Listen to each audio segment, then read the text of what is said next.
ನನ್ನ ಎಲ್ಲ ಪತ್ರಿಕಾ ಮಿತ್ರರೇ ಹಾಗೂ ಮಾಧ್ಯಮ ಮಿತ್ರರೇ, ನಮ್ಮ ಜಮಖಂಡಿ ನ್ಯಾಯಾಧೀಶಗಳ ಸಂಘ ಮತ್ತು ನಮ್ಮ ಈ 26-28ನೇ ಸಾಲಿನ ಹೊಸ ಆಡಳಿತ ಮಂಡಳಿಯ ಕೆಲವು ಸಂಘದ ಹೊಸ ಆಡಳಿತ ಮಂಡಳಿಯ ಪರವಾಗಿ ನಿಮ್ಮನ್ನೆಲ್ಲರನ್ನು ತುಂಬ ಹೃದಯದಿಂದ ನಾನು ಈ ಗೋಷ್ಠಿಗೆ ಸ್ವಾಗತಿಸುತ್ತೇನೆ. ಈ ಗೋಷ್ಠಿ ಕರೆದ ಉದ್ದೇಶ,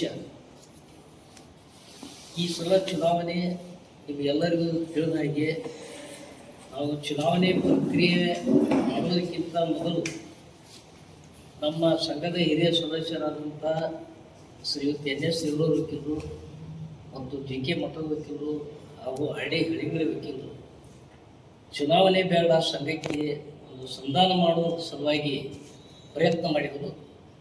ಆದರೆ ಸರಿಯಾಗಿ ಸ್ಪಂದನೆ ಸಿಗದ ಕಾರಣ ನಾವು ಅನಿವಾರ್ಯವಾಗಿ 2026-28ನೇ ಸಾಲಿನ ಈ ಚುನಾವಣೆ ಮಾಡುವ ಪ್ರಸಂಗ.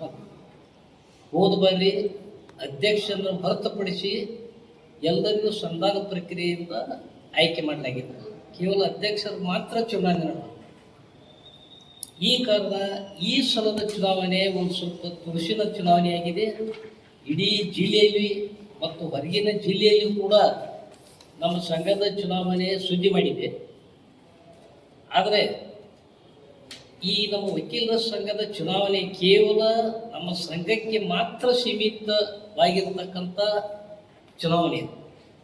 ಆದರೆ ಈ ಬಾರಿ ಇದು ಎಲ್ಲ ಕಡೆ ಮತ್ತು ಎಲ್ಲ ಜನರ ಕುತೂಹಲಕ್ಕೆ ಯಾಕೆ ಕಾರಣ ಆಯಿತು ಎಂಬುದು ಇನ್ನೂ ನಮಗೆ ತಿಳಿದಾಗಿದೆ. ಚುನಾವಣೆಯ ನಂತರನೂ ಮತ್ತು ಚುನಾವಣೆ ನಡೆದ ಸಂದರ್ಭದಲ್ಲಿ ಕೂಡ ಎಲ್ಲರಿಗೂ ಕೂಡ ಇದು ಕುತೂಹಲಕರಾಗಿ ಯಾವ ರೀತಿ ಪರಿಣಾಮ ಬರುತ್ತದೆ ಎಂಬುದನ್ನು ಎಲ್ಲರೂ ಕಾಯ್ದು ನೋಡಿದರು. ಈಗ ಈ ಗೋಷ್ಠಿ ಮುಖಾಂತರ ತಮ್ಮ ಎಲ್ಲ ಪತ್ರಿಕಾ ಮಿತ್ರರಿಗೆ ಮತ್ತು ಮಾಧ್ಯಮದವರಿಗೆ ನಮ್ಮ ಹೊಸ ಆಡಳಿತ ಮಂಡಳಿಯ ಕೆಲವು ಉದ್ದೇಶಗಳು ನಾವು ಮಾಡುವ ಕೆಲಸದ ಬಗ್ಗೆ. ಮೊದಲನೇದಾಗಿ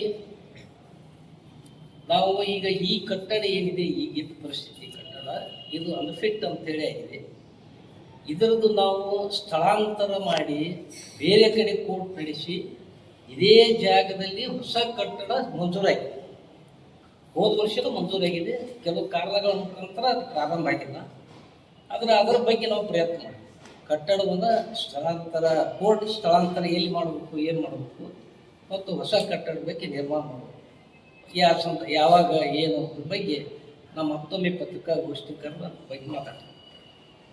ಎರಡನೇದಾಗಿ ನಮಗೆ ಈಗ ನಮ್ಮ ಸಂಘದಿಂದ ಮತ್ತು ನಮ್ಮ ಉತ್ತರ ಕರ್ನಾಟಕದಿಂದ ನಮ್ಮ ವಕೀಲರು ಮಿತ್ರರು ಸಿವಿಲ್ ಜಡ್ಜ್ ಪಾಸ್ ಆಗೋದು ಭಾಳ ಕಠಿಣ ಆಗಿದೆ.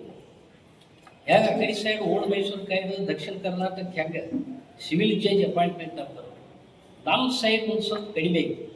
ಅದರ ಸಲುವಾಗಿ ನಮ್ಮ ಸಂಘದಲ್ಲಿ ಪ್ರತಿ ವರ್ಷ ಕನಿಷ್ಠ ಒಂದು ವರ್ಕ್ಶಾಪ್, ನಮ್ಮ ಆಡಳಿತ ಮಂಡಳಿ ಪೀರಿಯಡ್ನಲ್ಲಿ 2 ಲೀಗಲ್ ವರ್ಕ್ಶಾಪ್ ಮಾಡಬೇಕಂತ 3 ದಿನದ ಅವಧಿಗಾಗಿ 2 ಲೀಗಲ್ ವರ್ಕ್ಶಾಪ್ ಮಾಡಬೇಕು ಹೇಳಿ ನಮ್ಮದು ಎಲ್ಲ ಆಡಳಿತ ಮಂಡಳಿ ಇಚ್ಛೆ ಇದೆ.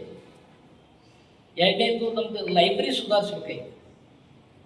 ಇವತ್ತು ನೀವು ಒಂದು ಪತ್ರಿಕೆಯಲ್ಲಿ ನೋಡಿರ್ಬೋದು, ಜೆ ಕರ್ನಾಟಕದಲ್ಲಿ ಇರ್ಬೋದು, ವಕೀಲರು ಪ್ರಧಾನ ಅರ್ಚಕರೇ ಅಂತ ಹೇಳಿ ಬಂದಿದೆ, ಒಂದು ಹೆಡ್ಲೈನ್ ಇದೆ, ನೀವು ಗಮನಿಸಿರ್ಬೋದು.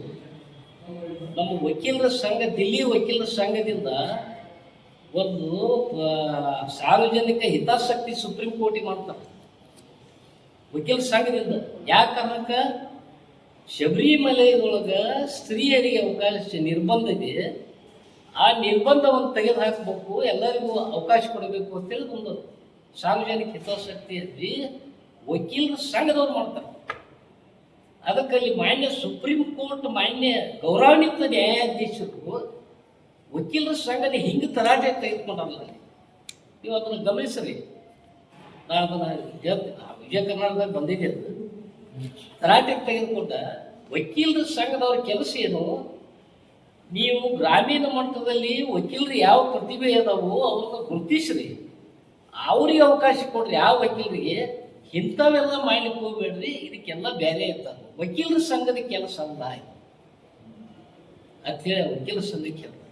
ಅದಕ್ಕೆ ನಮ್ಮ ವಕೀಲರ ಸಂಘದ ಇತಿಮಿತಿ ಏನು, ನಾವು ಯಾವ ರೀತಿ ಮಾಡಬೇಕು, ನಮ್ಮ ವಕೀಲರ ಸಂಘದ ಅಭಿವೃದ್ಧಿಗಾಗಿ ಮತ್ತು ನಮ್ಮ ಯುವ ಪ್ರತಿಭೆ ಗುರುತಿಸಿ ಅವ್ರಿಗೆ ಒಂದು ಹೆಚ್ಚಿನ ಅವಕಾಶ ಕೊಡಲಿಕ್ಕೆ ನಾವು ಆಡಳಿತ ಮಂಡಳಿಯವರು ಎಲ್ಲರೂ ಪ್ರಯತ್ನ ಮಾಡ್ತೀವಿ 2 ವರ್ಷ ಅವಧಿಗಳು ಅಂತೇಳಿ ಈ ಮೂಲಕ ಆ ಕಾರ್ಯಕ್ರಮಕ್ಕೆ ಪ್ರತಿ ಪತ್ರಕರ್ತ ಕರೆಯುವಂಥ ವ್ಯವಸ್ಥೆ ಆಗಬೇಕು ಸರ್.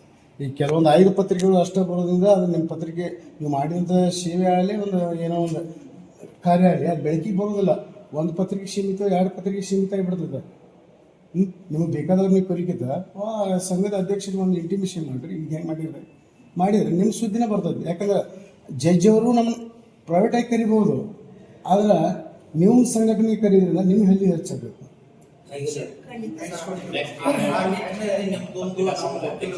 ಯಾಕಂದ್ರೆ ನಾವು ಶ್ರೀನಾಥ್ ಸಾಹೇಬ್ರ ಹಿಡ್ದ ಮಾಡ್ಕೊತ ಬಂದಿವಿ.